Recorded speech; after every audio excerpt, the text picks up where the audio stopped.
السلام علیکم ورحمۃ اللہ وبرکاتہ۔ نحمده ونصلی علی رسولہ الکریم، اما بعد۔ اعوذ باللہ من الشیطان الرجیم، بسم اللہ الرحمن الرحیم۔ اللہ الذی خلقکم من ضعف ثم جعل من بعد ضعف قوة ثم جعل من بعد قوة ضعفا وشيبة يخلق ما يشاء وهو العليم القدير۔ صدق اللہ العظیم۔ انسان کی زندگی کا ایک مرحلہ بڑھاپا ہے، اور بڑھاپے کا سامنا اگر انسان کی زندگی باقی رہتی ہے تو اسے اس کا سامنا کرنا ہی ہے۔ حقیقت میں بڑھاپے کا کوئی علاج نہیں ہے۔ حضرت رسول اللہ صلی اللہ علیہ وسلم کا ارشاد ہے کہ اللہ تبارک و تعالیٰ نے ہر بیماری کی دوا اتاری ہے سوائے بڑھاپے کے۔ قرآن کریم میں اللہ تبارک و تعالیٰ نے اس انسانی مزاج کو نقل کیا اور یہ بتلایا کہ جب آدمی بوڑھا ہو جاتا ہے اس کے قوا کمزور ہو جاتے ہیں، اس کا حافظہ میموری بھی کمزور ہو جاتی ہے، عام طور پر معاشی تنگی بھی اور عام طور پر محتاجگی بھی آ جاتی ہے۔ وَمَن نُعَمِّرْهُ نُنَكِّسْهُ فِي الْخَلْقِ أَفَلَا يَعْقِلُونَ۔ صحیح کہا جاتا ہے کہ بچپن کا زمانہ بچپن کو واپس لے آتا ہے۔ حضرت نبی پاک صلی اللہ علیہ وسلم کی دعاؤں میں ایک بہت ہی عجیب دعا ہے۔ آقا فرماتے ہیں اللہم اجعل اوسع رزقی عند کبر سنی وانقطاع عمری۔ اے اللہ میری روزی کو کشادہ کر دیجئے میرے بڑھاپے میں، اور میری عمر کے خاتمے کے وقت میری روزی کو کشادہ فرما دیجئے، فراوانی کر دیجئے۔ بڑھاپے کے ساتھ مالی تنگی، بڑھاپے کے ساتھ اخراجات کی تنگی آدمی کے لیے بہت تکلیف دہ ہوا کرتی ہے۔ بڑھاپا کیسے گزارنا چاہیے؟ اصل اس مجلس میں جو ذکر کرنا تھا کہ آدمی کو اپنی عمر کا یہ حصہ کیسے گزارنا چاہیے۔ اطباء نے گفتگو کی ہے کہ بڑھاپا ہی نہ آئے، سائنسدانوں نے گفتگو کی ہے کہ بڑھاپا ہی نہ آئے، کیا کرنا چاہیے؟ وہ لکھتے ہیں کہ فلانی ورزش کرنی چاہیے، فلانے قسم کی غذا کھانی چاہیے، فلانے قسم کی لائف اسٹائل اپنانا چاہیے۔ حضرت رسول اللہ صلی اللہ علیہ وسلم نے روحانی اور وحی کے ذریعے سے اسباب بتلائے۔ آپ نے فرمایا قرآن سے تعلق بڑھاپا آنے نہیں دیتا ہے، حدیث پاک کی خدمت آدمی کی عقل کو محفوظ رکھتی ہے۔ نظر اللہ امرأ سمع مقالتی، یعنی بڑھاپے کے ساتھ آنے والا ذہنی کمزوری کا واقعہ نہیں ہوتا ہے اگر قرآن سے تعلق ہو، اگر حدیث کی خدمت سے تعلق ہو۔ اور تیسرا عمل بہت اہمیت رکھتا ہے، آپ نے فرمایا من احب ان یبسط له فی رزقه وینسأ له فی اثره فلیصل رحمہ۔ عمر بڑھ جائے گی رشتہ جوڑنے سے۔ عمر بڑھانے کا طریقہ رشتے جوڑنا ہے۔ عمر بڑھانے کا طریقہ اپنے آپ میں سکڑ کر رہنا نہیں ہے۔ کسی فارم ہاؤس میں جا کر، کسی خاص اپارٹمنٹ میں جا کر، کسی خاص کمیونٹی میں رہ کر، اپنے سارے خاندانوں اور رشتوں سے کٹ کر۔ بڑھاپا اسلام کی حالت میں آئے، بہت بڑی نعمت ہے۔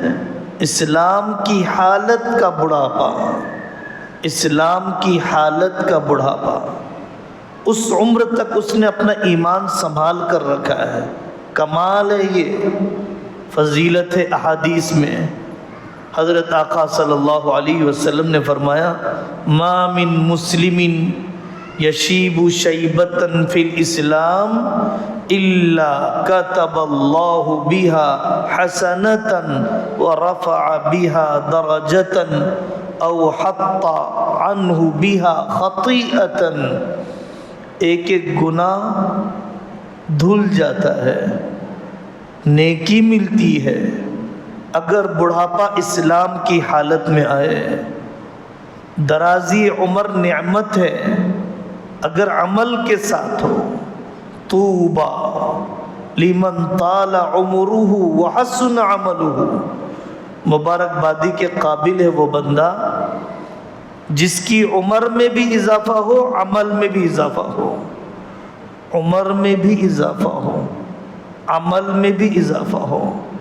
محض عمر میں اضافہ ہونا عمل کی کمی کے ساتھ، عمل سے بیزارگی کے ساتھ کوئی اچھی چیز نہیں ہے۔ خود اللہ تعالیٰ فرماتے ہیں، حضرت آقا صلی اللہ علیہ وسلم کی حدیث ہے، رہبری کی گئی، ابغونی الضعفاء۔ اللہ فرماتے ہیں مجھے کمزوروں کے پاس تلاش کرو، میں کمزوروں میں تمہیں مل جاؤں گا۔ فَإِنَّمَا تُرْزَقُونَ وَتُنْصَرُونَ بِضُعَفَائِكُمْ۔ کمزور یتیم ہیں، بیمار ہیں، بوڑھے ہیں، اللہ ان کے ذریعے سے تمہاری مدد کرتے ہیں۔ ایمان یہ سکھلاتا ہے، یہ ہمارا کھا نہیں رہے ہیں، ان کی برکت سے ہم کھا رہے ہیں۔ روزی کے دینے والے اللہ نے اپنا یہ نظام بتلایا کہ ان کمزوروں کی برکت سے تمہیں روزی مل رہی ہے۔ حضرت یحییٰ بن اکثم رحمۃ اللہ علیہ کو انتقال کے بعد کسی نے خواب میں دیکھا، پوچھا اللہ نے کیا معاملہ کیا؟ تو انہوں نے کہا کہ میں نے فرشتوں سے کہا کہ حضرت رسول اللہ صلی اللہ علیہ وسلم کی یہ حدیث میں نے سنی ہے کہ ما شاب لی عبد فی الاسلام شیبۃ الا استحییت منہ ان اعذبہ بالنار، کہ جو آدمی بڑھاپے میں اسلام پر رہتا ہے تو میں اس کو عذاب دیتے ہوئے شرماتا ہوں، میں اس بوڑھے کو عذاب دیتے ہوئے شرماتا ہوں۔ حضرت یحییٰ بن اکثم نے کہا کہ میں نے تو یہ حدیث سنی ہے، اللہ تبارک و تعالیٰ نے، فرشتوں نے یہ کہا کہ اللہ تعالیٰ نے تمہاری مغفرت کر دی ہے۔ صحیح سنا تم نے جو اپنے بڑوں سے سنا۔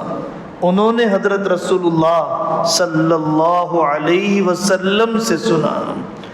یہ ایک رخ ہے کہ آدمی اپنی اس عمر کے مرحلے میں اللہ تعالیٰ کی طرف سے اس کو نعمت سمجھیں، اور خدمت کرنے والے اپنی اس خدمت کرنے کو اپنی سعادت سمجھیں، کرنے کے کام اپنی آخرت کی تیاری، پوری زندگی ملازمت کی، پوری زندگی کاروبار کیا، اب یہ عمر کا آخری حصہ اللہ سے ملاقات کا شوق، من احب لقاء اللہ احب اللہ لقاءہ، اپنی آخرت کا شوق، مجھے اللہ سے مناسب حالت میں ملاقات ہونی چاہیے۔ اب تو میں چہرہ ایسے بنا لوں جیسا کہ حضرت رسول اللہ صلی اللہ علیہ وسلم کا تھا، ظاہر کم سے کم لباس ایسے بنا لوں جیسے اللہ کے ولیوں کا ہوتا ہے۔ گناہوں سے توبہ، آدمی داڑھی کاٹنا کم سے کم بڑھاپے میں تو چھوڑے، رشتے توڑنا انا چھوڑ دیجئے نا بڑھاپے میں۔ بھیڑیا بھی بڑھاپے میں شکار کرنا چھوڑ دیتا ہے۔ یہ کیسا انسان ہے کہ جو بڑھاپے میں بھی سخت مزاجی، رشتوں کا توڑ، حرام کمائی رہی زندگی میں، بڑھاپے میں کرنے کا کام یہ ہے کہ آدمی اپنے حرام مال سے توبہ کرے۔ بینک ملازم تھا، رشوت بہت لی ہے، پارٹنروں کا مال واپس نہیں کیا، اس عمر میں حرام لقمے سے پاکی، قضا نمازوں کا اہتمام، قضا روزوں کا اہتمام۔ ہماری بوڑھیاں یہ بوجھ لینے والے بہت کم ملتے ہیں۔ پوتروں کے نکاح کا غم، بچوں کے کاروبار بار بار ٹوٹنے پر اسے جمانے کا غم، اپنی بہوؤں کی روک ٹوک، گھر میں بدمزہ، لوگ موت کا انتظار کرنے لگ جاتے ہیں، کب یہ بوڑھے مر جائے، کب یہ بوڑھی چلی جائے۔ تربیت کے نامناسب انداز کی وجہ سے قضا نمازیں، ہمیں یاد ہے ایک صاحب چلہ لگا رہے تھے 2014-15 میں، اس کے بعد ہمیں ان کے گاؤں میں جانے کا موقع ملا۔ ایک مرتبہ کہنے لگے مولانا دعا کر دیجئے 2 سال اور زندگی کے مل جائیں۔ حیرانی ہوئی، انہوں نے کہا کہ میں نے اپنے نمازوں کی قضا شروع کر دی ہے۔ آنکھوں سے دیکھا، فجر کے لیے وہ تہجد میں آ جاتے، نماز پر نماز پڑھتے رہتے، ایک فجر کے ساتھ 60 فجر کی نمازیں، ایک ظہر کے ساتھ 30 ظہر کی نمازیں۔ اگر میں اور 2 سال جی لیتا ہوں میری قضا نمازوں کا کوٹا ہو جائے گا، اس لیے میں آپ سے کہہ رہا ہوں کہ میری 2 سال کی عمر کے لیے دعا کیجیے۔ یہ فکر اصل اس عمر میں اپنانے کی ضرورت ہے۔ بڑھاپے کا یہ حصہ، مناسب مصروفیت، علماء کی صحبت، چبوترے، ہوٹل بازیاں، فون، فارم ہاؤس، میرے بھائی آپ کے لیے مناسب نہیں ہے۔ آخرت کی تیاری، دل ویسا تو بن جائے، جہالت کچھ تو کم ہو عمر کے اس حصے میں، جذبات تو وہ بن جائیں جو بننے چاہیے۔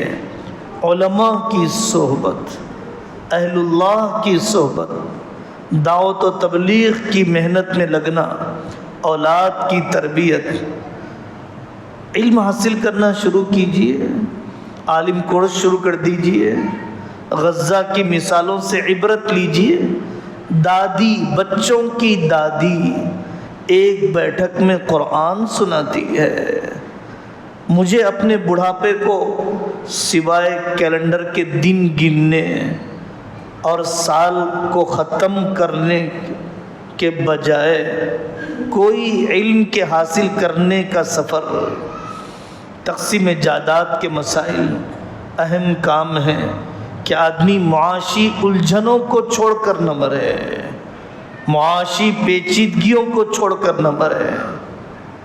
ہمارے معاشرے میں عیب سمجھا جاتا ہے اگر کسی بوڑھے یا بوڑھی اگر بیوگی آ جائے، بیوی کا انتقال ہو جائے اور آدمی واقعتاً گناہ میں پڑ رہا ہے، ضرورت ہے اسے نکاح کرنے کی، لیکن بچے ڈرتے ہیں کہ جائیداد تقسیم نہ ہو جائے، باپ ڈرتا ہے کیسے کہوں کہ مجھے نکاح کی ضرورت ہے، دنیا کہتی ہے کہ بڑھاپے میں اسے کیا شوق ہو گیا، کھانے کی ضرورت ختم نہیں ہوئی، جنسی ضرورت کیسے ختم ہو جائے گی؟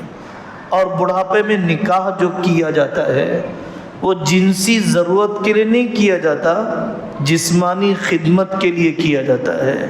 جو خدمت ایک بیوی کر سکتی ہے 4 نوکرانیاں نہیں کر سکتی ہے، 5 بہویں نہیں کر سکتی ہے۔ اور انسان ہے، نفس ہے، شیطان ہے، ماحول کی گندگی ہے، طبیعت کا بے قابو پن ہو جائے، کسی بہو کی طرف ہاتھ بڑھ جائے، کسی نامحرم کی طرف غلط قدم اڑ جائے، اور ضرور اٹھ سکتے ہیں، ضرور اٹھ سکتے ہیں۔ حضرت یوسف علیہ السلام نے فرمایا وَمَا أُبَرِّئُ نَفْسِي إِنَّ النَّفْسَ لَأَمَّارَةٌ بِالسُّوءِ إِلَّا مَا رَحِمَ رَبِّي۔ حضرت یوسف کہتے ہیں ہم کون سی کھیت کی مولی ہے، اگر بڑھاپے میں نکاح کی ضرورت ہو، آدمی کو بے تکلف اس کی ترتیب کے ساتھ علماء کی نگرانی میں نکاح کا انتظام کرنا چاہیے، ہونا چاہیے۔ معاملات جائیداد کے ساری صفائی کے ساتھ، ٹرانسپیرنسی کے ساتھ، شفافیت کے ساتھ، آئندہ آنے والے حالات اور نیگیٹیوز کو کیلکولیٹ کرتے ہوئے علاج کرنے کا اہتمام۔ جب بڑھاپا اور بیماریاں، دوائیں جب آدمی کی زندگی کا حصہ بن جاتی ہیں، اسلام تقدیر بھی سکھلاتا ہے، تدبیر بھی سکھلاتا ہے۔ اللہ پر توکل کا تقاضا ہے کہ آدمی اسباب بھی اپنائے، اللہ کا حکم ہے اس لیے اپنائے۔ پرہیز کا حکم دیا گیا، پرہیز کرنا چاہیے، بد پرہیزی کر کے آدمی الجھن میں نہ ڈالے، یقین کی باتیں بد پرہیزی کے لیے نہ سنائے۔ ایک آدمی شوگر کا مریض ہوتا ہے اور اس سے کہا جاتا ہے کہ میٹھے سے پرہیز کیجئے، فلانی چیز سے پرہیز کیجئے، تو لوگ درد سر بن جاتے ہیں، بچوں کے لیے بوجھ بن جاتے ہیں، اخراجات بڑھا دیے جاتے ہیں، دواخانوں کے چکر میں اضافہ ہو جاتا ہے۔ آپ کو اس عمر میں پرہیز کا اہتمام، اس عمر میں تقدیر کے ساتھ تدبیر کا اہتمام، زیادہ وقت گھر میں گزارنا، تجربہ یہی ہے، ہمارے اندر بھی بیماریاں پیدا کرے گا اور گھر کے افراد میں بیزارگی بھی پیدا کرے گا، گھر کے افراد میں بیزارگی بھی پیدا کرے گا اور ہمارے اندر بیماری بھی پیدا کرے گا۔ عمر کا یہ حصہ رفاہی کام کیجئے، ملک میں بہت سارے کام ہیں، وہ رفاہی کام تو کیجئے، مکتب کو سنبھالیے، عہدے داری کے لیے نہیں، ذمہ داری کے لیے، مالکانہ مداخلت کرنے کے لیے نہیں، خادمانہ مزاج سے، خادمانہ مزاج سے، کانٹا بن کر نہیں، پھول بن کر، کہ میں آپ کے مکتب کے لیے کیا خدمت کر سکتا ہوں، آپ کے مدرسے کے لیے کیا خدمت کر سکتا ہوں۔ ایسے لوگ ہیں کہ وہ اکاؤنٹس کے ماہر تھے، انہوں نے ریٹائرمنٹ کے بعد کسی ٹرسٹ، کسی تنظیم، کسی مدرسے کے اکاؤنٹ کے درست کرنے کے لیے اپنی خدمات کو پیش کر دیا۔ ایسے کئی ڈاکٹرز، کئی ریٹائرڈ ججز دوسری قوموں میں ہم سنتے ہیں کہ انہوں نے عمر کا آخری حصہ قوم کے لیے، پوری زندگی پیٹ کے لیے، پوری زندگی اپنے پوترے نواسوں کے لیے، اب قوم کے لیے کم سے کم۔ قرآن کریم میں ذکر کیا گیا حضرت شعیب علیہ السلام کا بڑھاپا، حضرت زکریا علیہ السلام کا بڑھاپا، حضرت یعقوب علیہ السلام کا بڑھاپا، حضرت ابراہیم علیہ السلام کا بڑھاپا، کہ انہوں نے اولاد بھی مانگی اللہ سے، تربیت بھی کی ان اولاد کی۔ ہمیں دولت کا غم تو ہے، تربیت کا غم نہیں ہے، ضرورتوں کا غم تو ہے، ذمہ داریوں کا غم نہیں ہے۔ حضرت یعقوب علیہ السلام کے موت کے وقت کا تذکرہ ہے، ما تعبدون من بعدی، میرے بچوں میرے بعد تم کس کی عبادت کرو گے؟ لون کی طرف تو نہیں جاؤ گے، بے پردگی کی طرف تو نہیں جاؤ گے، مغرب ایتھزم کی طرف تو نہیں جاؤ گے۔ آج باپ بڑھاپے میں گویا زبان حال سے یہ پوچھتا ہے، ما تأکلون من بعدی، میرے بعد تم کیا کھاؤ گے؟ وہاں پوچھا جا رہا ہے میرے بعد تم کس کی عبادت کرو گے؟ جو خاندانی اقدار، جو اسلامی روایات، جو تربیت کے اصول پر میں نے تمہیں اٹھایا ہے، کیا میں اس پر تمہیں اپنے مرنے کے بعد جینے کی امید کر سکتا ہوں یا نہیں کر سکتا ہوں؟ حضرت آقا صلی اللہ علیہ وسلم نے حضرت ابو بکر صدیق رضی اللہ عنہ کے والد محترم ابو قحافہ رضی اللہ عنہ آئے، آپ نے ان کا اکرام کیا۔ تو میرے عزیزوں، ہمیں ضرورت ہے اپنے عمر کے ہر مرحلے کی قدر کرنے کی۔ جن کی جوانی ہے، جوانی منصوبہ بند گزرے، ان قوا کا استعمال گناہوں کے لیے، غفلت کے لیے، تکلیف دینے کے لیے نہ ہو، بلکہ اس جوانی کا استعمال منصوبہ بند طریقے سے قوم، ملک، ملت، اپنی ضروریات کی تکمیل کے لیے ہو، اور جب بڑھاپا آ جائے عشق الہی میں، اللہ سے ملاقات کے انتظار میں، اور جو باتیں کہی گئی اس کے مطابق گزارا جائے۔ اللہ تعالی ہمیں اپنی زندگی کی قدر کرنے کی توفیق عطا فرمائے۔ اچانک کی موت سے پہلے اللہ جیسی تیاری ایمانی عملی کرنا چاہیے۔ اللہ مجھے اور آپ کو توفیق عطا فرمائے۔ وآخر دعوانا ان الحمد للہ رب العالمین۔